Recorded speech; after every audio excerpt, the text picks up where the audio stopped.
नमस्कार, मैं हूं राहुल सिन्हा। सत्ता के सभी न्यूज मित्रों का स्वागत है। सत्ता की शुरुआत में सत्ते पे सत्ता, यानी 7 खबरें और दिलचस्प जानकारियां। आज सबसे पहले हम आपको हमास की मौत का ऐसा चक्रव्यूह दिखाएंगे जो गाजा में तैयार हो चुका है। सिर्फ 7 दिन और हमास संहार की उल्टी गिनती इजराइल ने शुरू कर दी है। आज ये भी देखिएगा कैसे इजराइल ने बदले की आग में गाजा का नक्शा ही बदल दिया है। फिर हमास पर इजराइल के सबसे बड़े हमले की बात करेंगे। इस बार इजराइल ने सीधे हमास चीफ इस्माइल हानिये के घर पर एयर स्ट्राइक की है। इस मिसाइल अटैक में क्या नुकसान हुआ है और हमास इसका जवाब किस तरीके से दे सकता है, ये भी समझाएंगे। इसके बाद उस हिजबुल्लाह की खबर जिसने पहली बार इस जंग में इजराइल के खिलाफ बुरकान मिसाइल का इस्तेमाल किया है। क्या ये 24 घंटे के अंदर नसरल्लाह की धमकी का पहला ट्रेलर है? कुछ बड़ी खबरें देश से। छत्तीसगढ़ में सट्टा ऐप पर भी सियासत हो रही है। आज प्रधानमंत्री मोदी ने दुर्ग की रैली में सट्टेबाजी से कांग्रेस का लिंक बताया और कहा कि कांग्रेस ने महादेव को भी नहीं छोड़ा। भूपेश बघेल ने इसका जवाब दिया और कहा यह सिर्फ बदनाम करने की कोशिश है, बीजेपी को इसमें कोई शर्म नहीं है। आज गृहमंत्री अमित शाह ने भी मध्य प्रदेश के श्योपुर में रैली की और कहा कि मध्य प्रदेश की जनता 3 बार दिवाली मनाएगी। पहली दिवाली 12 नवंबर को, दूसरी दिवाली 3 दिसंबर को बीजेपी की जीत पर और तीसरी दिवाली 22 जनवरी को रामलला की प्राण प्रतिष्ठा पर। आज सत्ता में पाकिस्तान की भी बात करेंगे, जिसके मियांवाली एयरबेस पर आज सुबह बड़ा आतंकी हमला हो गया। हथियारों से लैस आत्मघाती हमलावर कैसे एयरफोर्स के ट्रेनिंग बेस में घुस गए और पाकिस्तान को हिला दिया, कैसे पाकिस्तान के आतंकवादियों को पालने की कीमत अब खुद वो चुका रहा है, ये भी आपको दिखाएंगे। इसके बाद नेपाल में आए उस भूकंप की खबर भी होगी जिसने 154 लोगों की जिंदगी छीन ली। लेकिन सवाल ये, अगर ऐसा भूकंप दिल्ली एनसीआर में आ गया तो क्या होगा? इस पर सत्ता की एक विशेष कुंजी हमने तैयार की।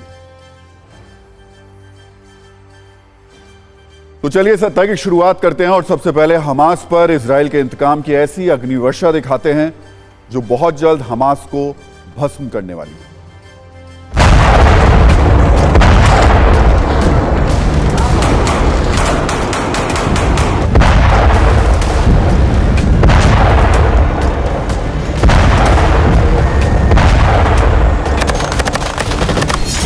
अगले 7 दिन में खत्म, अब हमास होगा भस्म।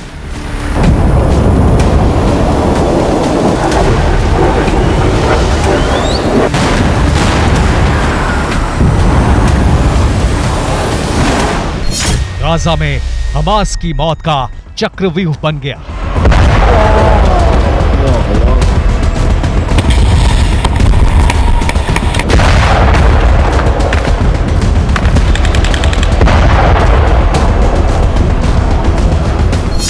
नॉर्थ गाजा में चीख पुकार, आईडीएफ कर रही हमास संहार।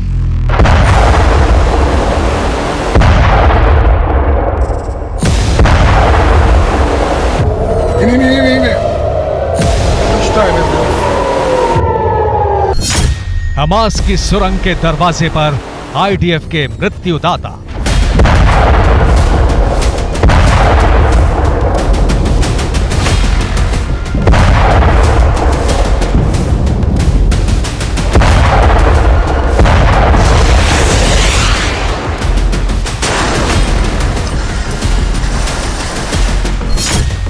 अब हिजबुल्ला हो या हमास, इजराइल करेगा सर्वनाश।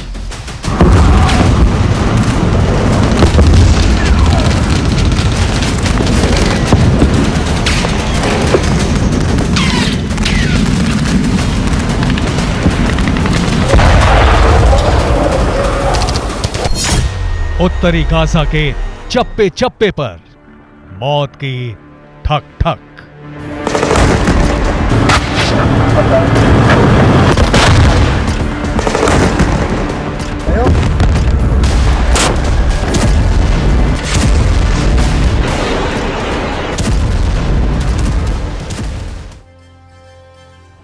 तो सत्ता में सबसे पहले हम आपको उस वॉर जोन में लेकर चलते हैं जो हमास के लिए अब मौत का चक्रव्यूह बन गया है। ये गाजा का वो बैटल ग्राउंड है जहां हर मिनट बेहिसाब बारूदी विस्फोट हो रहा है। हर घंटे बेहिसाब लोगों की मौत हो रही है और इजराइल के इंतकाम की आग में अब हमास धीरे धीरे भस्म होता जा रहा है। इजराइल ने अब नॉर्थ गाजा में हमास को चारों ओर से घेर लिया है और गाजा में एक ऐसी बारूदी रेखा खींच दी है जिसे पार करना हमास के लिए मिशन इम्पॉसिबल जैसा है। इजराइल के सैकड़ों टैंक इस वक्त गाजा के अंदर गदर मचा रहे हैं। इजराइल के सैनिक हमास के लड़ाकों को चुन चुनकर खत्म कर रहे हैं। हालांकि हमास भी उनका जवाब दे रहा है। फिर भी माना जा रहा है कि हमास का विनाश अब दूर नहीं है। लेकिन अग्नि वर्षा सिर्फ हथियारों से नहीं हो रही है, बल्कि जुबानी मिसाइल से भी बारूदी बयान एक दूसरे पर दागे जा रहे हैं। और इसमें ना तो इजराइल कम है और ना ही हमास और हिजबुल्लाह की जोड़ी, जो मिलकर इजराइल के अंत की कस्में खा रही हैं। इजराइल की ओर से साफ कह दिया गया है कि हमास ने इजराइल से टकराने की गलती की और अब उसका सर्वनाश तय है। इसके जवाब में हमास की अल कसम ब्रिगेड ने इजराइल को चेतावनी दी कि गाजा ही इजराइल के लिए इतिहास का सबसे बड़ा श्राप साबित होगा। इजराइल ने कहा कि जो गलती हमास ने की है उसकी कीमत कल्पना से भी कहीं ज्यादा होने वाली है। इसके बदले में हमास की ओर से जवाब दिया गया, जो इजराइल के सैनिक गाजा में मौजूद हैं उनके शवों को वो काले कपड़े में पैक करके वापस इजराइल भेजेगा। इजराइल ने फिर अपने इरादे स्पष्ट कर दिए और कहा कि हमास का अंत अब कोई नहीं रोक सकता। इसके जवाब में हिजबुल्लाह की ओर से कहा गया कि वो हमास के साथ है और दोनों मिलकर इजराइल को जड़ से मिटा देंगे। इजराइल की ओर से कहा गया कि इस जंग में जीत तो हमारी ही होगी। इसका जवाब हिजबुल्लाह की ओर से दिया गया। उसने कहा कि इस युद्ध का अंत अब हमास की जीत के साथ ही होगा। गुस्से की आग बयानों के साथ साथ वॉर जोन में भी साफ नजर आ रही है। हम आपको आगे हमास की मौत का ऐसा चक्रव्यूह दिखाएंगे जिसे इजराइल की डिफेंस फोर्सेस ने गाजा में तैयार किया है। लेकिन उससे पहले हम आपको वॉर जोन के कुछ ऐसे वीडियो दिखाते हैं जो एक्शन से भरपूर हैं। पहला वीडियो इजराइल की डिफेंस फोर्स का है, जिससे यह दावा दिखाया गया है कि कैसे नॉर्थ गाजा के चप्पे चप्पे पर इजरायली टैंकों का खौफ कायम है। आईडीएफ के टैंक हमास के ठिकानों पर शोले और गोले बरसा रहे हैं और इजराइल के सैनिक चुन चुन कर हमास के लड़ाकों को ठिकाने लगा रहे हैं।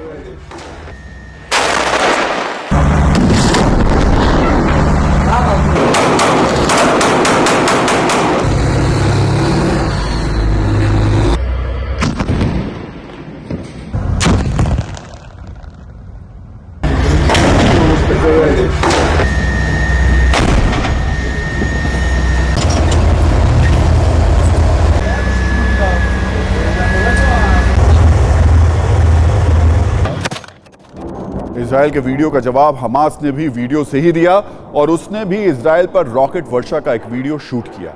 गाजा से हमास ने इजराइल को टारगेट करके कई रॉकेट दागे। हालांकि इजराइल का दावा है कि उसके आयरन डोम सिस्टम ने इन हमलों को नाकाम कर दिया।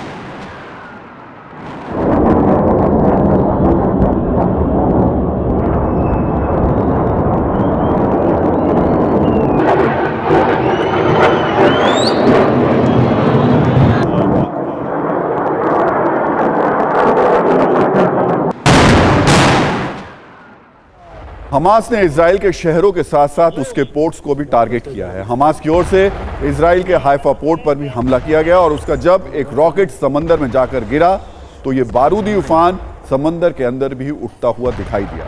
धमाके के बाद समंदर में 20 फीट ऊंची लहरें उठती नजर आई।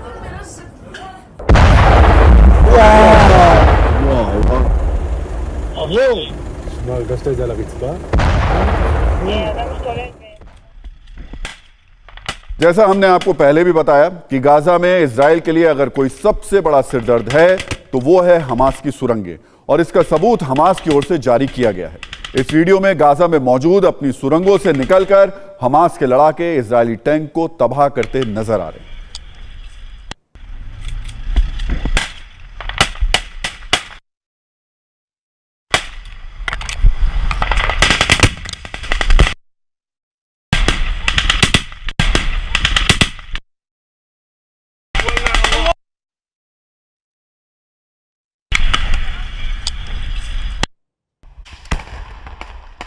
इजराइल ने गाजा सिटी को घेरकर हमास को एक सीमित इलाके में कैद कर दिया है और उन्हें वहीं पर मार रही है। हालांकि कुछ इलाकों पर हमास और इजराइल के बीच आमने सामने की बारूदी जंग भी जारी है, जिसमें हमास के लड़ाके इजराइल के सैनिकों पर गोलियां बरसा रहे हैं। हम आपको इसका भी एक वीडियो दिखा देते हैं।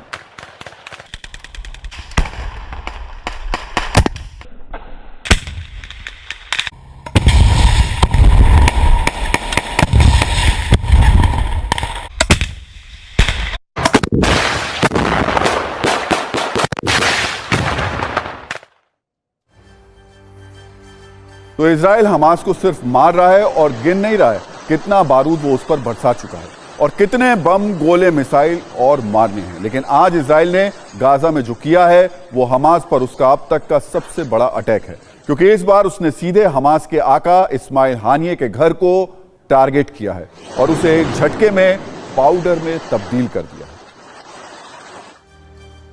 आज हमास के चीफ इस्माइल हानिये के घर पर मिसाइल अटैक किया गया। इजराइल ने आज गाजा में मौजूद हमास चीफ इस्माइल हानिये के घर पर ड्रोन से मिसाइल दाग दी।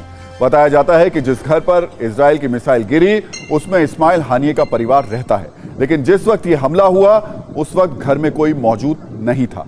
इसकी अब तक कोई जानकारी हालांकि सामने आई नहीं है। इजराइल पर सबसे बड़े हमले का ऑर्डर देने वाला है इस्माइल हानिये इस वक्त खुद तुर्की और कतर में छिपकर रहता है। 5 स्टार होटल में बैठकर इजराइल और हमास की जंग का लाइव टेलीकास्ट देखता है। लेकिन आज हानिये यह खबर सुनकर खुद भी जरूर हिल गया होगा। अब हम आपको बताते हैं जो नॉर्थ गाजा हमास का गढ़ है, जहां हमास की सुरंगों का बहुत बड़ा नेटवर्क है, जहां हमास से टकराना सबसे ज्यादा मुश्किल है, कैसे वो उसी में फंस गया, कैसे उसी गाजा के किले को इजराइल ने हमास के लिए ऐसा घेरा बना दिया है जो उसके लिए बड़ी चुनौती बन गया है।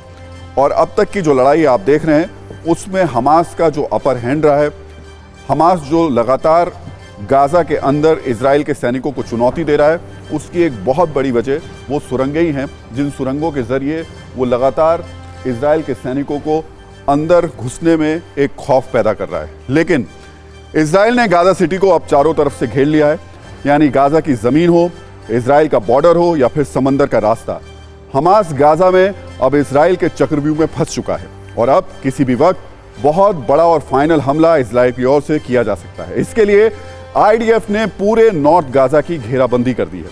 सबसे बड़ी बात यह कि इजरायली सेना गाजा में कभी भी इतने अंदर तक पहले नहीं गई थी और ये 2005 के बाद पहला ऐसा मौका है जब इजराइल की सेना के गाजा में इतने अंदर तक जाने की स्थितियां बन पाई हैं। इतना ही नहीं, इस जंग की शुरुआत में इजराइल के प्रधानमंत्री नेतन्याहू ने जो कहा था वो उनकी सेना गाजा में अब करके दिखा रही है। इजराइल की आर्मी के मुताबिक उसने अपने ग्राउंड ऑपरेशन के जरिए गाजा का नक्शा ही बदल दिया है और यह नक्शा गाजा के 2 टुकड़ों में बंटने का है। दरअसल नॉर्थ गाजा की ओर से जो सड़क साउथ गाजा की ओर जाती है उसे इजराइल ने अब बंद कर दिया है, यानी उत्तरी गाजा और दक्षिणी गाजा का रास्ता अब काट दिया गया है। अब इस सड़क पर इजराइल के बुलडोजर और टैंक चल रहे हैं। इजराइल की ओर से इस पर बयान भी जारी किया गया है। इजराइल के मुताबिक अब नॉर्थ गाजा और साउथ गाजा अलग अलग हो चुके हैं। नॉर्थ गाजा में हमास के साथ इजराइल की जंग तेज भी हो गई है और हमास के खिलाफ फाइनल ऑपरेशन का काउंटडाउन भी शुरू हो चुका है। इजराइल के मुताबिक वो साउथ गाजा में मानवीय मदद भी पहुंचाने का लगातार काम कर रहा है। ये वही दक्षिण गाजा है जिसे लेकर इजराइल ने हमलों से पहले ही अपील की थी कि अगर आम लोगों को बचना है तो उन्हें दक्षिण गाजा में शिफ्ट कर दिया जाए। इजराइल का कहना है कि अगर कोई हमास का लड़ाका साउथ गाजा में जाने की कोशिश कर रहा है तो उसे मार दिया जा रहा है। इजराइल ने साफ कर दिया कि अब हमास के साथ कोई बात कभी नहीं होगी और तभी होगी जब वो बंधकों को रिहा करेगा। कैसे 26वें दिन इजराइल और हमास की ओर ये जंग एक अहम मोड़ पर पहुंच गई है, इस पर हम आपको एक रील भी दिखा देते हैं।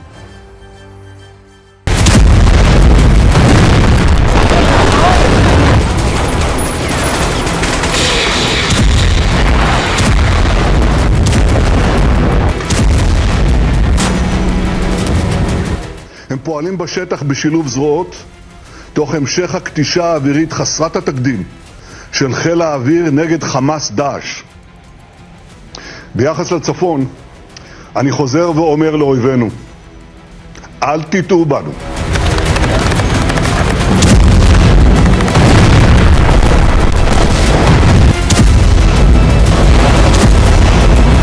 That first, the bloodshed should be stopped.